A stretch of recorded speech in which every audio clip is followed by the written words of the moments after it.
गुंडागर्दी का माहौल बनाया हुआ है। जबरन मिलावटी तारीफ में जेल भेज दिया जाता है। यह गुंडागर्दी कब तक? शराबबंदी के नाम पर नंगा नाच कब तक? मैं ईंट से ईंट बजा दूंगा। मैं हूँ राकेश कुमार और इस वक्त आप देख रहे हैं आरके न्यूज़ बिहार।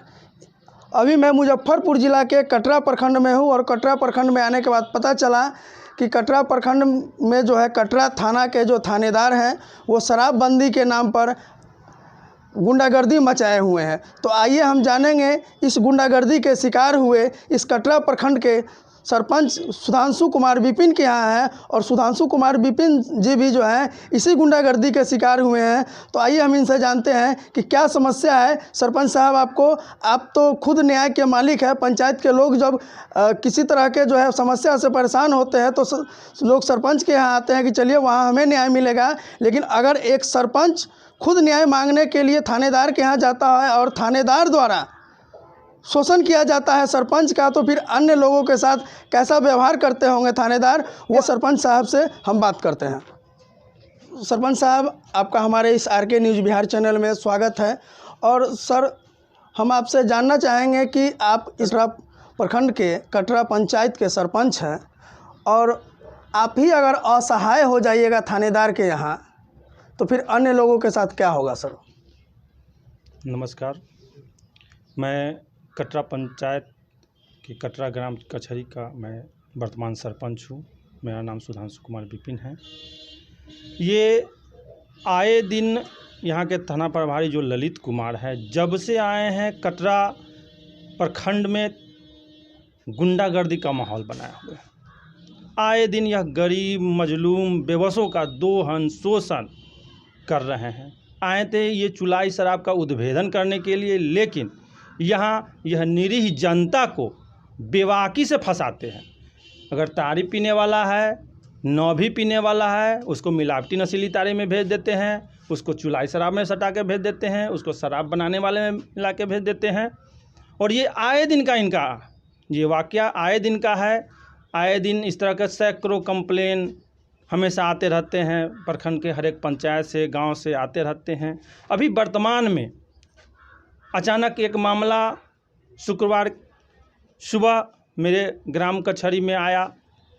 क्योंकि मामला तो गुरुवार रात का ही था, लेकिन रात होने की वजह से हमने आवेदिका को कहा कि ऐसा कीजिए, सो आप आवेदन कल सुबह में दीजिएगा और उसका निपटारा हम देखेंगे। अगर अपने स्तर से होने वाला तो करेंगे, या नहीं तो स्थानीय थाना को सुपुर्द करेंगे। लेकिन सुबह 6 बजे आवेदन मिलने के तुरंत बाद ही मेरे पिताजी को कटरा थाना के प्राइवेट ड्राइवर जो ललित कुमार का पाला हुआ गुर्गा कहिए उसको, उसके द्वारा कटरा बाज़ार पर से अगवा कर लिया जाता है। और मेरे पिताजी को एकदम लोकल राजनीतिक रंजिश और साजिश के प्रभाव में आकर मेरे पिताजी को जबरन मिलावटी तारीफ में जेल भेज दिया जाता है। अब मैं आपके इस मीडिया के माध्यम से इस वर्तमान सरकार से ये पूछना चाहता हूँ कि अगर मुझे और हमारे इस प्रदेश के सारे सरपंच को न्याय के लिए नियुक्त किया गया है और हमारी यह दुर्दशा है, तो क्या मैं इस स्थिति में न्याय कर पाऊँगा? कतई नहीं, कतई नहीं। ये संभव नहीं है कि अगर इस तरह से रोज़ाना साजिश होता रहा तो कभी भी जनता को न्याय नहीं मिल पाएगा। तो मैं आज के इस वर्तमान सरकार के मुखिया नीतीश कुमार से ये पूछना चाहता हूं कि यह गुंडागर्दी कब तक? शराबबंदी के नाम पर नंगा नाच कब तक ये निरीह जनता का दोहन शोषण करवाते रहेंगे? और ऐसे गुंडा तत्व जो थानेदार के पोस्ट पर बैठे हुए हैं वो कब तक अपना नंगा नृत्य करते रहेंगे? इसका निलंबन क्यों नहीं? इसका यहाँ से निलंबन क्यों नहीं होना चाहिए? मैं ये पूछना चाहता हूँ आज के ये मीडिया के माध्यम से। ये कब तक गरीबों का दोहन शोषण करते रहेंगे? तो आपने कहा सरपंच साहब कि आपके पिताजी को तारी बेचने के जुर्म में गिरफ्तार करके भेज दिया गया है। क्या इससे पहले आपके पिताजी इस तरह का कभी कोई काम कर रहे थे पूर्व से? कभी नहीं। ऐसा कभी इतिहास नहीं है कि ऐसा कुछ पूर्व से कर रहे थे। अगर ऐसा कुछ है तो मैं मीडिया के सामने कहता हूं कि ऐसा कुछ है तो आप एक जांच कमेटी बैठा दीजिए कि कभी मेरे पिताजी ऐसा कुछ किए हैं। तारी बेचने का काम, थाना मेरे मकान के ठीक सामने है, रोड बीच में रोड है, सामने थाना है।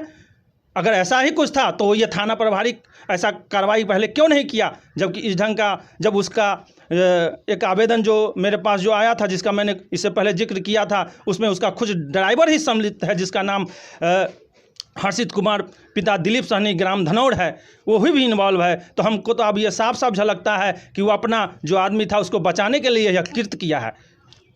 तो आप ये कहना चाह रहे हैं कि वो थानेदार जो है अपने प्राइवेट ड्राइवर को बचाने के लिए ये चाल चला कि आपके पिताजी को ही जेल भेज दिया? हाँ, इसमें कहीं कोई दो राय नहीं है कि यह सोची समझी साजिश के तहत ही सारा कुछ किया गया, कि उसी प्राइवेट जो एक्यूज्ड है उसी के द्वारा और थाना के एक मुंशी हैं उसके द्वारा कटरा बाज़ार से मेरे पिताजी को उठा लिया जाता है। इसको आप अगवा कह सकते हैं। कहा कि गाड़ी की जो रफ्तार उस समय मैंने देखी थी वो लग रहा था जैसे कि कोई चीज़ को चुरा के ले जाता है। ये तो किडनैपिंग का मामला बनता है कि किसी को किडनैप करके ले गए और उसको ज़बरदस्ती किसी चीज़ में डाल के फंसा दी। अब जो है, अब तो मामला जेल भेज दिया गया आपके पिताजी को, और आप एज ए सरपंच कुछ कर नहीं पाए, आप भी असहाय हैं थानेदार के समक्ष। उनकी गुंडागर्दी जो चल रही है उसके समक्ष आप असहाय नज़र आ रहे हैं। इस परिस्थिति में लोग जो है आपको वोट दे करके सरपंच बनाए, वैसे लोगों के साथ न्याय कैसे कर पाइएगा सर? देखिए, अभी जो परिस्थिति चल रही है, मैं मानता हूँ कि जनता ने मुझे वोट दिया, बड़े विश्वास के साथ वोट दिया कि सुधांशु जी आएंगे तो पंचायत में न्याय की गंगा बहेगी, और मैं इसी कृत संकल्प के साथ भी आया कि मैं न्याय की गंगा बहाऊंगा। लेकिन इस तरह के थानेदार से मिली भगत करके इसी पंचायत के कुछ लोग मेरी इस न्याय की रफ्तार को रोकना चाहते हैं। तो मैं उन लोगों को आपकी मीडिया के माध्यम से कह देना चाहता हूं कि यह न्याय की गंगा बहना नहीं रुकेगी, चाहे इसके लिए मुझे करो या मरो का नारा देना पड़े। मैं ईंट से ईंट बजा दूंगा। मैं इस दोगले जो व्यवस्था है, दोगली नीति है इस थानेदार की, इसके विरोध महासंग्राम छेड़ूंगा, और इसका जवाब इस थाना प्रभारी से मैं पूछूंगा कि ऐसा क्यों, जब तुमको न्याय के लिए यहाँ रखा गया, यहाँ की समाज के लिए भलाई के लिए रखा गया, तो निरीह जनता का दोहन शोषण क्यों? और हमारे इस चैनल के माध्यम से सरपंच साहब, आप अपने जो है ये पदाधिकारी उससे कुछ क्या मांग रखते हैं? मैं मुजफ्फरपुर जिला के बड़े जो भी पदाधिकारी हैं, एसपी है, डीएसपी हैं, डीएम हैं, साथ ही प्रदेश के भी जो आला अधिकारी हैं, उन सब से मैं यही मांग रखना चाहता हूं कि ऐसे ऐसे भ्रष्ट पदाधिकारी को कभी किसी पद पे नहीं रखे, उसका तो त्वरित निलंबन कर दिया जाए। उसे तो वो पद के अधिकारी ही नहीं हैं, कैसे कैसे भटियारे को ये दे देते हैं ये पद। मैं उनसे यही कहना चाहता हूं कि जो भी अच्छे न्यायिक लोग हैं उनको ये पद देना चाहिए।